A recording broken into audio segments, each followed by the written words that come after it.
23강이 시작하겠습니다. 우리 교재 294쪽이고요. 자, 이 부분이 이제 표준 언어 예절이 이제 사실은 이 호칭어와 지칭어 같은 경우에 이를테면 가족이나 친인척 간의 호칭어, 지칭어인데요. 요게 시대가 좀 바뀌면서 옛날식의 규정이 좀 보수적인 측면이 있어요. 그래서 요즘엔 거의 나오지는 않고요. 요즘에 나온다면 역시 이제 언어 예절과 관련해서 경어법이나 일상생활 속 인사말이 많이 나옵니다. 자, 대표 기출 문제 한번 보죠. 호칭어, 지칭어 사용하는 건데요. 지금 한번 보면 출제 빈도는 굉장히 낮아요. 자, 1번 보죠. 남편의 형을 보통 뭐라고 부르나요? 여자 입장에서 아주버님이라고 부르죠. 그래서 큰아빠라고 부르면 안 되고요. 그다음에 시부모에게 남편을 가리킬 때 오빠는 이제 자기의 그죠? 부모님이 같은 자기의 손익 그죠? 친척 얘기하는 거죠. 그래서 남편 지칭할 때는 아범이나 아비 그이라고 씁니다. 그다음에 남편의 누나에게 형님 이렇게 쓰는 건 문제 없고요. 다른 사람에게 자기 배우자를 소개할 때 부인이라고 하지는 않습니다. 그래서 뭐 이를테면 뭐 아내, 뭐 안사람, 집사람 이런 식으로 얘기를 하게 되죠. 다만 요즘에 이런 문제 자체는 많이 나오지는 않아요. 그죠? 요게 이제 개정된 게 나왔어요. 우리 뭐라고 부를까요? 라는 게 나왔는데 일상에서 실제로 쓰이는 것들을 폭넓게 허용한 거기 때문에 거기까지 우리가 공부할 필요는 없고요. 한번 보죠. 1번에 부모님에 대한 호칭과 지칭에서 여기선 한 포인트만 기억합시다. 거기 주의라고 나와 있는데요. 일단 자신의 부모님이 살아 계실 때에는 절대로 아버님, 어머님이라고 지칭해서는 안 됩니다. 그죠? 단 돌아가신 분일 때는 님이라고 붙일 수가 있고요. 그다음에 다음 페이지 바로 갈게요. 그죠? 자, 친인척과 연관된 호칭어, 지칭어 나와 있는데 이 부분도 거의 출제되지는 않아요. 그래서 이게 뭐 이제 우리 교재에 실어두기는 했는데 나오지 않는 거 이거 넘깁시다. 그죠? 예. 제가 대강 가지고 넘기는 게 아니라 정말 이거 쓸데없어요. 쓸데없고요. 296쪽에 사돈 사이나 부부 사이 이렇게 나와 있는데 다만 요거는 볼게요. 이 부부 사이에서 296쪽에 왼쪽에 보조단 보이죠? 그래서 이제 방금 전에 문제로도 봤지만 남편이 다른 사람에게 자신의 아내를 소개할 때는 부인이라고 하지 않습니다. 그죠? 뭐 아내, 안사람 등등의 말을 쓰게 되고요. 자, 그다음에 이제 괄호 2번에 보면 동기. 이때 동기는 이제 한 부모님에게서 태어난 형제 자매간 얘기하는 건데 이건 가볍게 보시고요. 다만 297쪽에 3번 범주 있죠. 그래서 이제 남편, 아내의 동기와 그 배우자에 대한 호칭어, 지칭어 나와 있는데 특히 이런 거 있잖아요. 여자 입장에서 남편의 동기와 배우자를 호칭하거나 지칭할 때 특히 이제 이런 거 있죠. 남편의 아우 도련님 서방님 이건 정말 옛날 문제고요. 다만 이제 아이들 입장에서는 남편의 아우를 삼촌이라고 부르는데 아내 입장에서 아이들이 쓰는 호칭어를 그대로 써서는 안 됩니다. 즉 부를 때 삼촌이라고 불러서는 안 된다는 거죠. 그다음에 남편의 여동생도 마찬가지예요. 아가씨나 아기씨가 호칭어나 지칭어가 되는 거고요. 호칭어로 그죠? 엄마가 직접 그죠? 남편의 여동생에게 고모라고 불러서는 안 된다는 겁니다. 즉 아이들이 쓰는 호칭어를요. 엄마 아빠가 그대로 써서는 안 된다는 거예요. 그거 생각하시면 되고요. 네, 4번에 숙질 간의 호칭어, 지칭어도 가볍게 보시고요. 넘어가세요. 그 다음에 직장에서의 호칭어와 지칭어 해가지고 오히려 다음 페이지 이 부분 한번 보죠.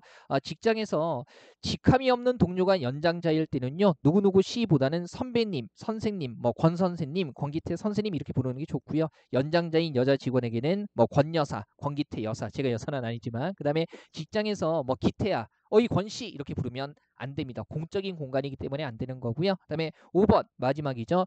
지인에 대한 호칭어와 지칭어 해가지고요. 얘도 가볍게 보시는데 다만 하나 가볍게 짚을 부분은요.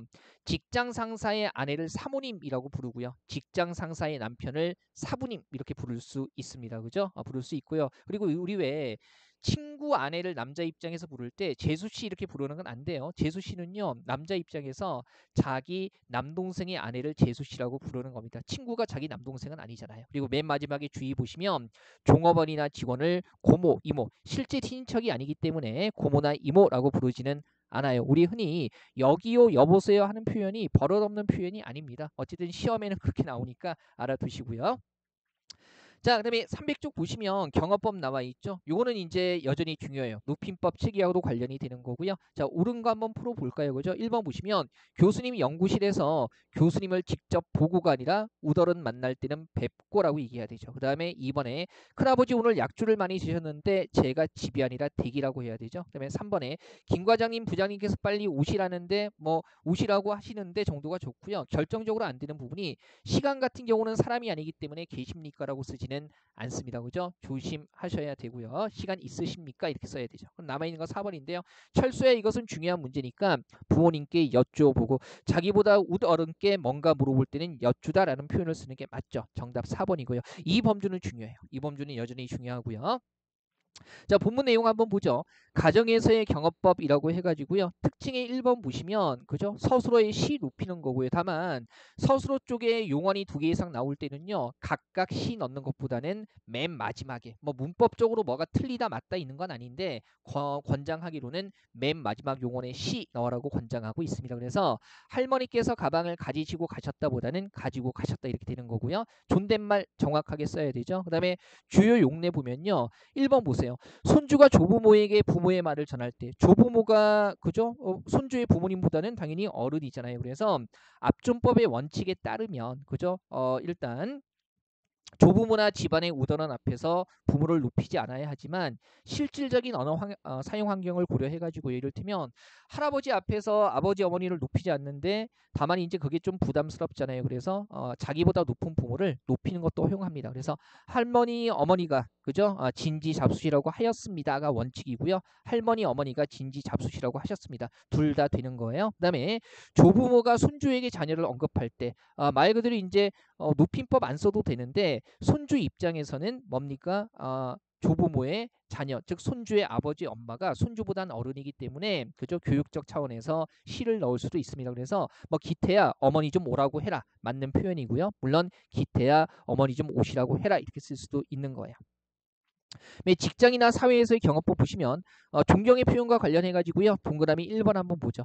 자, 상사 앞에서 그 사람보다 직급이 낮은 상사를 낮추는 압존법을 사용하지 않습니다. 우리 왜 압존법은요. 가족, 친인척 간에 쓰는 거예요. 그래서 과장이 부장한테 얘기할 때 부장님, 김 차장이 이 일을 했습니다 보다는 부장님, 김 차장님이 이 일을 하셨습니다라고 해가지고요. 직장에서는 상호 존중이 원칙이라고 생각하시면 돼요. 그 다음에 2번 보시면 자, 직급이 높은 사람은 물론이고요. 직급이 같거나 낮은 사람에게도 이 시를 넣어서 존대하는 게 적절합니다. 그래서 이를테면 부장이 차장한테 대리가 부장, 차장 둘 다보다 낮기는 하지만 김대리 거래처에 갔습니까 보다는 김대리 거래처에 가셨습니까? 이렇게 쓰는 게 맞습니다. 직장에서는 서로 높이는 거예요. 2번에 보면 다음 페이지죠. 301쪽에 높임과 겸양의 표현이라고 해가지고요. 직장에서도 높임말을 씁니다. 다만 직장에서 좀 제약을 받는 게 표준 언어 예절이라는 게 관습적이기 때문에 이건 그냥 받아들이셔야 돼요. 그죠? 직장에서는 진지 쓰지 않습니다. 그래서 뭐 할아버지 진지 잡수셨습니까? 이렇게 쓰지만 직장에서는 과장님 진지 잡수셨습니까? 이렇게 쓰지 않고요. 과장님 뭐 점심 잡수셨습니까? 드셨습니까? 아니면 과장님 점심 식사하셨습니까? 이런 식으로 쓰는 게 적절해요. 진지라는 표현에 제약이 있다라는 거 알아두시면 돼요. 네, 3번의 간접 높임법. 자, 일단 보면 우리 간접 높임법이라는 게 높임의 대상과 관련이 있기 때문에 시를 넣어서 그죠? 주어를 간접적으로 높이는 건데 이를테면 아버지는 눈이 크시다. 부장님 오늘 넥타이가 멋지시네요. 이건 맞는 표현이고요. 다만 간접 높임법에는 계시다를 쓰지 않습니다. 그래서 지금부터 회장님의 말씀이 계시겠습니다. 그래서 말씀 자체를 계시다라고 높일 수는 없죠. 그래서 있으시겠습니다라고 해가지고요. 말씀을 있으시다라고 함으로써 회장님을 간접적으로 높이는 거예요. 그 다음에 간접 높임법 사용의 제한. 이를테면 우리 왜 청자가 주문한 대상이라든가 그 다음에 물건의 가격 이런 것들은요 높이지 않습니다. 원래부터 청자와 관계 맺는 게 아니거든요. 그래서 손님 주문하신 녹차 나오셨습니다가 아니라 주문하신 녹차 나왔습니다. 아메리카노 나오셨습니다 이런 거 안 돼요. 아메리카노 나왔습니다. 그 다음에 상품 품절이십니다가 아니고요 품절입니다라든가 그죠? 아니면은 포장이세요가 아니라 포장해 드릴까요? 가격도 높이는 거 아니에요. 그죠? 그래서 69,000원 되십니다. 이게 아니고요. 69,000원입니다. 이렇게 쓰면은 되겠습니다. 그죠? 어쨌든 자, 주문한 대상이라든가 그다음에 그 가격 이런 것들은 높이지 않는다는 거 꼭 기억해 두시고요. 주의해야 할 몇 가지 표현들이 나와 있어요. 1번에 우리와 저희. 우리 왜 청자가 포함되어 있을 때는 저희라고 낮추지 않습니다. 그죠? 왜냐하면 상대방까지 강제로 낮추는 거기 때문에. 그리고요. 나라 같은 경우는 절대로 저희라고 낮추지 않아요. 우리나라 이렇게 얘기를 하는 거죠. 제가 상대방이 포함되어 있을 때 저희라고 낮추지 않는다고 말씀드리는 건 예를 들면 회사에서 이제 그 상급자가 직원들 모아놓고 회의할 때 이번에 저희 회사에서는 이라고 얘기를 하게 되면 듣는 직원들까지 강제로 낮추는 거기 때문에 그렇게 쓰지는 않아요. 그죠? 우리 회사 이렇게 써야 되는 거죠. 한번 보시고 그다음에 이번에 야단과 꾸중이요. 우리 왜 야단이라는 것은요. 우더런의 입장에서 아랫사람을 꾸짖을 때 그때만 쓰는 거예요. 그래서 이를테면 어머니는 야단을 하지 않으셨다 이렇게 쓰는 거고요. 그 다음에 아랫사람 입장에서 혼날 때 야단을 맞았다라는 표현은 예의에 어긋난 표현입니다. 그럼 뭐 써야 돼요? 걱정을 들었다, 꾸중을 들었다, 꾸지람을 들었다. 조심해야 되고요. 자, 3번에 고생, 수고, 감사 이렇게 나와 있는데 우리 왜 고생이나 수고는요. 윗사람 입장에서 아랫사람을 격려할 때 쓰는 거예요. 그래서 윗사람에게는 고생했다, 수고했다 이런 표현 쓰지 않고요. 그냥 감사합니다 정도가 무난한 표현입니다. 그래서 부장님 고생하셨습니다. 수고하셨습니다. 안 되고요. 부장님 와주셔서 감사합니다. 이런 표현이 적절하죠. 그 다음에 302쪽의 다음 페이지 보세요. 쉴게요하고 리을게요 이렇게 나와 있는데 우리 왜 이런 거 요즘에 이런 거 많이 쓰죠. 그래서 손님 이쪽으로 들어가실게요. 뭐 아니면 이제 물리치료 받으실게요. 근데 여기서 문제가 되는 게 시가 문제가 아니라 리을게가 문제. 우리 왜 리을게라는 것은요. 화자가 자신의 행동을 설명할 때 쓰는 종결어이기 때문에 청자의 행동에 대해서 얘기할 때는요. 리을게를 쓰지 않습니다. 그래서 높이긴 높이는데 손님 이쪽으로 들어가세요. 들어가십시오. 뭐 들어가시겠습니까? 이렇게 쓰거나 아니면 물리치료 받으실게요가 아니라 물리치료 받으실 겁니다. 물리치료 해드릴게요. 해드리겠습니다. 이런 식으로 써줘야 되는 거죠. 그죠? 요거 조심하셔야 돼요. 그러니까 타인의 행동에 대해서는 쉴게요로 쓰지는 않습니다. 요거 잘 기억하시면 되고요. 그러니까 이런 표현 상대방이 쓰지 않는다고 기분 나빠하시면 안 돼요. 되게 무식한 티 내는 겁니다. 자, 그다음에 일상생활 속 인사말 해가지고요. 뭐 가정에서 인사할 때 어렵지는 않죠. 다만 만나고 헤어질 때 피해야 되는 표현이 잘 갔다 오세요. 어감이 안 좋아서 피하라고 합니다. 피해야 되는 표현 중심으로 보시고요. 그다음에 손님과 만나고 헤어질 때 쓰는 인사말도 일상적이기는 한데요. 안녕히 돌아가십시오 이런 말. 우리 왜 돌아가십시오라는 말이 빙 돌아서 간다는 의미도 있고요. 죽는다는 의미도 있기 때문에 적절한 표현이 아니죠. 아침 인사, 저녁 인사 가볍게 보시고요.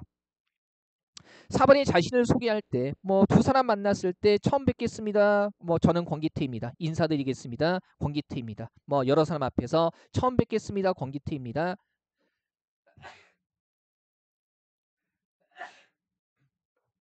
죄송합니다. 안녕하십니까? 권기태입니다. 이렇게 쓰면 되고요. 우리 흔히 쓰는 말이죠. 그 다음에 여기서 살짝 봐야 되는 게 요즘에 이런 식의 인사말 쓰지는 않는데 자신의 성이나 본관을 남에게 소개할 때 그죠? 권가 아니면 안동권가 이런 식으로 얘기를 하게 돼요. 뭐 안동권씨입니다 이렇게 쓰지는 않는다는 거죠. 이게 요즘에 쓰는 인사말은 아닌데 공무원 시험에는 여전히 나오기 때문에 알아는 두시고요. 다음 페이지 2번 보죠. 자, 부모님을 아는 사람에게 부모님에 기대어서 자신을 소개할 때 이를테면 아버지의 성함이 길자 동자이십니다. 뭐 이런 식으로 써야 되는 거죠. 핵심은요. 성 다음에는 자를 붙이지 않는다는 겁니다. 그 다음에 5번 보죠. 축하나 신년 인사 어렵지는 않죠. 축하할 때 일반적인 축하합니다, 축하드립니다 다 되고요. 생일 축하 같은 것도 뭐 축하합니다 등등 쓸 수 있는데 다만 피해야 되는 표현 오래 사십시오. 만수무강 하십시오는요. 요즘처럼 장수하는 시대에 어울리지 않기 때문에 쓰지 않는 게 좋고요. 그 다음에 여생을 건강하게 사십시오. 뭐 남아있는 삶이 얼마 안 된다고 얘기하는 겁니까? 자, 100세까지 사십시오. 아니 100세 넘어서 살 수도 있잖아요. 그래서 이런 것들도 쓰지 않는 게 좋습니다. 새 인사는 우리가 일상적으로 쓰는 범주와 크게 다르지 않죠. 6번에 직장에서 만나고 헤어질 때, 뭐 만났을 때 안녕하십니까, 안녕하세요 쓰면 되고요. 좋은 아침, 이 굿모닝 직역토는 쓰지 않는 게 좋습니다. 우리한테 자연스러운 표현이 아니에요. 그다음에 퇴근할 때도요. 먼저 가겠습니다, 먼저 나가겠습니다, 들어가겠습니다, 내일 뵙겠습니다 이렇게 쓰면 되고요. 피해야 되는 표현 알아두세요. 그죠? 먼저 실례하겠습니다. 이게 이제 영어에서 excuse me 같은 거 직역한 표현인데요. 실례라는 것 자체가 예의에 어긋난 행동을 하는 거고요. 뭐 예의에 어긋난 행동을 하겠다고 선언하는 겁니까? 그래서 이거는 쓰지 않는 게 좋아요. 전화 예절 받을 때 괜찮죠? 그다음에 바꾸어 줄 때, 찾는 사람 없을 때, 찾는 사람 없을 때 꼭 핵심은요. 남기실 말씀이 없는지 물어봐야 한다는 거죠. 그래서 들어오시면 뭐라고 전해 드릴까요? 이렇게 꼭 물어봐야 되고요. 특히 시험에 좀 잘 나오는 게 4번에 잘못 걸려온 전화일 때입니다. 그래서 전화 잘못 거셨습니다. 이런 표현 쓰면 안 되고요. 아닌데요. 전화 잘못 걸렸습니다. 아닙니다. 전화 잘못 걸렸습니다. 이렇게 쓰는 게 맞아요. 어색하기는 하죠. 근데 아닌데요라고만 하면 상대방이 다시 물어볼 수 있기 때문에 피하는 게 좋고요. 전화 잘못 거셨습니다. 이런 표현들은 상대방의 잘못을 지적하는 셈이기 때문에 상대방의 기분을 상하게 할 수 있다는 거죠. 그래서 적절하지 않고요. 그다음에 5번에 전화해서 통화하고 싶은 사람이 없을 때는요. 그죠? 죄송합니다만 뭐 기태한테서 전화 왔었다고 전해 주시겠습니까? 해가지고요. 완곡하게 표현하는 게 좋다는 거죠. 그다음에 전화 끊을 때 안녕히 계십시오. 고맙습니다. 뭐 이만 끊겠습니다. 안녕히 계십시오. 적절하고요. 다만 쓰지 말아야 되는 표현 들어가십시오 이런 거 쓰지 않고요. 들어가세요 이런 거 쓰지 않습니다. 그죠? 조심하시고요. 사람 소개할 때 요거 순서가 있어요. 그래서 보통은 우리가 손 아랫사람을 먼저 소개한다가 우선순위라고 착각하는데요. 자기에게 관계상 가까운 사람을 먼저 소개하고요. 그 다음에 둘 다 가깝다면 아랫사람, 그렇죠? 둘 다 가까운 정도가 비슷하다면 그 다음에 남자를 여자에게 먼저 소개하는 겁니다. 이 순서예요. 그래서 관계가 가까운 사람, 그죠? 그러면 타인과 가족 있을 때 가족이 당연히 나에게 관계상 가까우니까 가족을 먼저 소개하는 거죠. 그 다음에 아랫사람, 그리고 남자를 먼저 소개하는 겁니다. 그 다음에 사과의 표현. 요즘에 학교 화법 교과서에 이런 것도 나와요. 그래서 사과할 때는요. 미안하다라는 표현 분명히 하고요. 자신이 잘못한 부분 책임을 인정하고요. 그 다음에 되풀이하지 않겠다는 약속 보상책 지시해야 됩니다. 피해야 되는 게 미안해 한 다음에 하지만 그러면 이거 뭔가 핑계 대는 거잖아요. 그래서 사과의 의미가 퇴색할 수밖에 없고 쓰지 말아야 될 거고 그다음에 만약 그랬다면 사과할게. 가정형이죠. 이거는요. 그러면 자기 책임을 부정하는 거예요. 안 그랬다면 미안할 일이 없다는 거 아니겠어요. 그죠? 진정성을 떨어뜨려요. 그다음에 정치인들처럼 실수가 있었습니다. 아니 자기가 한 건데 마치 실수가 따로 있는 것처럼 얘기를 하죠. 그래서 피해야 되는 표현들을 확인하시고요. 그다음에 문상할 때 뭐 말없이 인사만 하는 것도 가능하고요. 그죠? 그다음에 삼가 조의를 표합니다 등등 다 가능합니다. 다만 호상입니다 같은 표현은요. 그죠? 요거는요. 가족끼리나 위로하기 위해서 쓸 수 있는 표현이고요. 타인이 그죠? 호상입니다. 이런 표현은 쓰는 게 아니에요. 그래서 요거 확인해 두시고요. 자, 일상생활 속 인사 말도요. 한번 받으면 어렵지는 않은데 출제되는 범주니까 확인은 해 두세요. 이렇게 해서 이제 표준 언어 예절까지 끝난 거고요. 우리 옛말의 문법 조금 들어가 볼까요? 옛말의 문법. 자, 이것도 316쪽인데요. 자, 거의 좀 계륵 같은 부분입니다. 이 최근 3년 동안 구급만 기준으로 보면 한 5년 잡아도 되죠. 거의 안 나오고 있기 때문에. 그래서 좀 필요한 거 볼게요. 훈민정음 제자 원리는 여전히 나오고요. 그 다음에 중세국어 근대국어 문법 중에 핵심적인 것들은 좀 알아둡시다. 자, 316쪽에 고대 국어의 형성이나 그 다음에 317쪽의 특징 같은 것들은 가볍게만 그냥 휙 넘어가서 읽어만 보고요. 그러면 이제 우리 문자가 없었던 시기에 어떻게 우리말 발음을 표기했는가? 이를테면 한자를 활용할 수밖에 없겠죠. 이거 이해만 하시면 돼요. 외울 필요 없고요. 보세요. 기록인데 소나 혹은 이거 또는이란 뜻이죠. 금천 백성궁 사산 있냐 해가지고요. 그러면 보세요. 지금 현대어 프림 보시고요.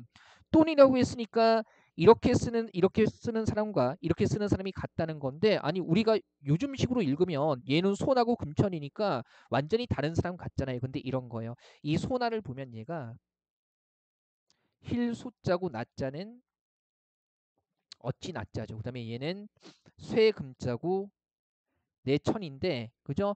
발음이 비슷한 부분을 우리가 한번 표현해 보면 요거 소나 그다음에 쇠내 해가지고 이런 식으로 우리 문자가 없었기 때문에 그죠? 한자의 음을 빌린 표기와 그다음에 우리말 발음을 뜻을 빌린 표기를 동시에 적용해서 비슷한 부분을 찾아서 실제 그 사람 이름을 무엇이라고 발음해야 되는지 표시를 했다는 거죠. 그래서 이런 거예요. 우리 문자가 없었던 시기에 한자의 의미나 뜻을 빌려서 그죠? 우리말의 발음을 일부 표기를 했었다는 겁니다. 이런 방식이 있었다 정도로만 생각하시면 되고요. 다만 불편하기는 하죠. 그래서 이런 것들이 경쟁하다가 끝내는 통일이 돼요. 어떻게 통일이 되냐면 그냥 원래 나타내고자 했던 부분을 즉 뜻 부분을 빌린 표기를 남기면서 읽을 때는 한자음 자체를 읽는 방식으로 바뀝니다. 이런 거죠. 영동군은 본래 길동군인데 경덕왕이 이름을 고쳐서 금인지 지금 이를 그대로 쓰고 있다. 그럼 이런 거죠. 원래 우리말 발음은 길동군이었다는 거죠. 그래서 얘가 뭡니까? 길할 길자긴 하는데 헷갈리니까 좋을 길로 쓸게요. 얘는 뭐예요? 길령이죠. 그러면 한자의 뜻을 빌린 부분과 한자의 음을 빌린 부분을 두 개 다 쓰다가 번거로우니까 뜻 빌린 표기를 남기고 읽는 방식으로 통일을 했다는 겁니다. 이런 변화가 있었다는 거 생각하시면 되고요. 그러면 살짝 응용해 보면 지금 이 시기에 들어오면 좀 전에 봤던 1번과 2번 중에 몇 번이 남아야 돼요? 그죠? 뜻 빌린 표기를 남기고 그랬으니까 2번을 남겨야 되고 다만 읽을 때 뭐예요? 뜻을 읽은 게 아니라 금천이라고 읽었겠죠. 그죠? 훈차 음독을 하는 방식으로 바뀌는 겁니다. 자, 그냥 요 부분은요. 다시 한번 부담 갖지 마시고요. 우리 문자가 없었던 시기에 한자의 음과 훈을 활용해서 우리 말의 발음을 표기하려고 했다. 그렇게만 생각하시면 돼요. 그다음에 다양한 차자 표기 방법이 있었어요. 그래서 임신서기체, 그죠? 우리말 어순에 맞게 한자를 배열한 거고 이건 한번 배웠잖아요. 구결 같은 거, 그죠? 그래서 한문 문장을 그대로 두고 필요한 곳에 말 그대로 문법적인 요소, 뭐 조사나 어미 같은 거 표현한 거고 이두라는 것은요, 그죠? 이론 좀 다른 게 어순도 우리말 어순에 맞게 바꾸고요. 그 다음에 이에 맞게 조사나 어미 같은 토를 붙인 겁니다. 어쨌든 다른 나라 문자를 창의적으로 활용을 했다는 거죠. 그 다음에 향찰이라는 것은 뭐냐면 신라시대의 향가를 표기했던 방식인데 이런 거죠. 이 이전에 한자를 빌려서 표기하는 방식이, 그죠? 우리말 발음의 일부만 표기했다면 향찰 같은 경우는 우리말 문장 발음 전체를 표기하려고 했던 방식이라는 거예요. 예전에 한두 번 나왔다고 해서 이런 것들 집중하는 거 크게 의미 없어요. 그래서 읽어보면 노란색으로 된 부분 한자를 활용해서 선화공주님은 남그즈지 얼러두고 마동방을 밤에 안견 가다, 안고 가다라고 해가지고요. 완벽하지는 않지만 이전 시기의 차자 한자를 빌려서 표기하는 방법과는 다르게 우리말 문장 발음 전체를 표기하는 방식이었다. 이 정도 생각하시면 되겠습니다. 뭐 많이 복잡하지는 않죠. 이분은 시험에 안 나와요. 이런 방식이 있었구나 이해하시면 되고요. 자, 다음에 320쪽의 중세국어 넘어가시면 여기에서는 훈민정음 제자 원리가 핵심입니다. 보세요. 기출문제 적절하지 않은 거 해가지고요. 이건 여러분들 핵심 어법만 했어도 풀 수 있는 부분이죠. 3번에 그죠? 쌍비읍은 가획이 아니라 뭡니까? 병서. 그죠? 한 의문을 옆으로 나란히 쓰는 병서의 원리가 적용된 겁니다. 3번이 틀린 거고요. 중세국어의 특징은 그냥 가볍게 한번 읽어만 보고 넘어갔어요. 그다음에 중세국어 표기에서 가장 중요한 거 하나. 자, 이때는 중세국어 때는 이건 기억하셔야 돼요. 주격 조사로 2개월밖에 없었다. 즉 현대국어에서 쓰이는 가라는 주격 조사가 이 당시에는 쓰이지 않았다. 이게 핵심이고요. 그다음에 훈민정음의 제자 원리는 우리 알고 있잖아요. 그죠? 그래서 어떻게 했어요? 초성 같은 경우에 기본자, 가획자, 이체자로 구분되는데 지금 요거는 좋은 위치 얘기하는 거죠. 그래서 각각의 좋은 위치에 따라서 발음 기관의 모양을 상형 분떠서 가나 맛있어 이렇게 만들고 획을 더해서 키읔, 그죠? 그다음에 뭡니까? 디귿 티읕, 비읍 피읍, 그리고 지읒 치읒, 그리고 뭡니까? 여린 히읗 히읗 만들고 그 다음에 이체자라고 해서 아음계열의 이체자 뭡니까? 옛니은, 그 다음에 설음의 반설음 리을, 그리고 뭡니까? 치음의 반치음 이렇게 만들었다라는 거. 그리고 거기 보면 표 아래쪽에 보면 소리의 성질에 따라서 나는 건데 불청불탁은 우리가 오늘날의 자음 중에 울림소리 생각하시면 되고요. 전청이 예사소리, 차청이 거센소리, 다만 여기에 히읗이 들어가 있죠. 전탁이 된 소리라고 생각하시면 되겠습니다. 자, 두 번째 표는요. 그냥 소리의 성질을 이렇게 표시했다 정도만 알아두시면 되고요. 첫 번째 표가 중요하죠. 그다음에 중성 같은 경우도요. 322쪽에 이것도 어렵지 않습니다. 어떻게 했어요? 기본자, 초출자, 제출자. 그래서 천지인의 모양을 형상화해서 아래아, 이 만들고 초출자라는 거죠. 기본자, 이에 아래아를 한번 결합한 거죠. 그래서 오아, 우어 만들고 여기에 또 아래아 결합해서 요야, 유여 만들었다라는 거 알아두시면 되고요. 이건 다 환기할 수 있죠. 그 다음에 우리 왜 훈민정음 창제 당시에 우리 왜 왜, 위는 이중 모음이었었다라는 거. 그죠? 이것도 그 다음에 왜, 위라는 게 이중 모음이었었다는 거 알아두시고요. 우리 왼쪽에 보조란 잠깐 보시면 후민정음 처음에 창제했을 때 초성 17, 중성 11 해가지고요. 총 28자였었고요. 우리 왜 오늘날 된소리라고 하는 병서자 옆으로 나란히 쓴 거나 와, 워 같은 것들은요. 이런 것들은 기존 글자를 합친 응용 의문이기 때문에 기본 의문에 포함되지 않아요. 그래서 기본 의문은 28자였다는 거 알아두시고요. 현대 국어의 기본 의문은 20넉자잖아요. 그래서 사라진 네 글자. 그죠? 우리 알고 있죠? 여린, 히읗, 반치음, 옛니응, 아래아 이렇게 기본 의문 중에서 사라진 게 네 글자를 알아두시고요.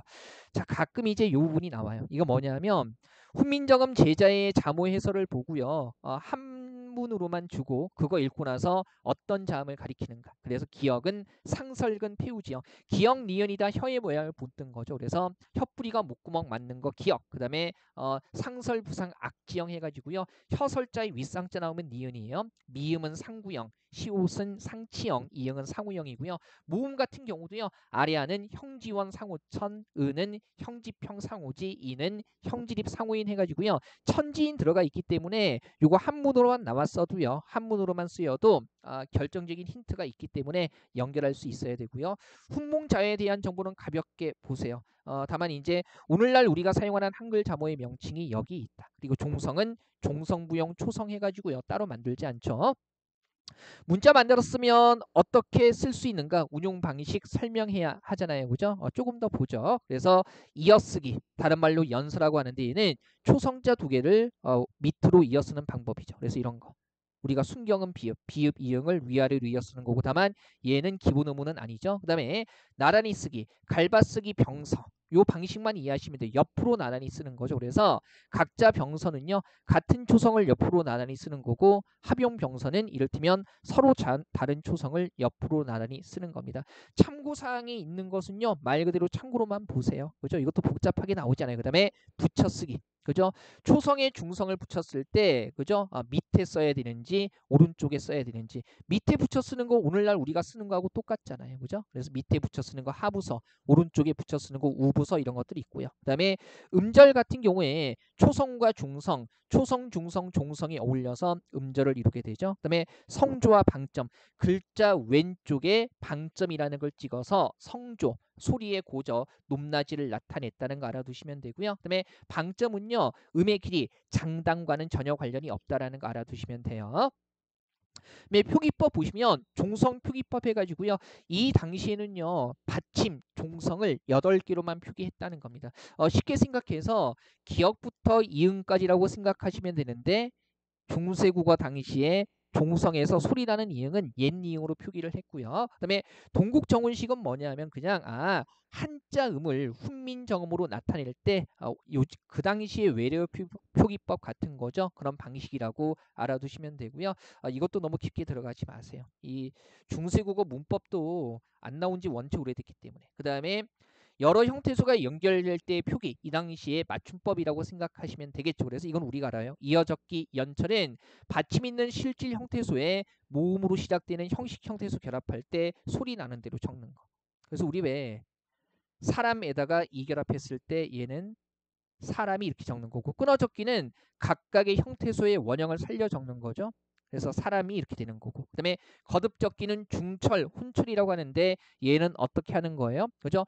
받침 있는 실질 형태소는 원형대로 적고 그 다음에 모음으로 시작하는 형식 형태소는 소리 나는 대로 쓰는 거. 그래서 얘 같은 경우에 사람이 이렇게 발음하게 되는데 받침 있는 실질 형태소는 원형대로 적고 모음으로 시작하는 형식 형태소는 소리 나는 대로 적는 것 두 개 섞어 쓰는 거죠. 이어적기 끊어적기를. 그래서 이거 표기 방식과 관련된 용어 정도 알아두시면 되겠습니다. 많이 걸은 거예요. 그래서 요 정도 기본 사항은요. 좀 점검하시고 보시면 좋겠죠. 물론 가장 중요한 건 훈민정음 제자 원리와 관련된 겁니다.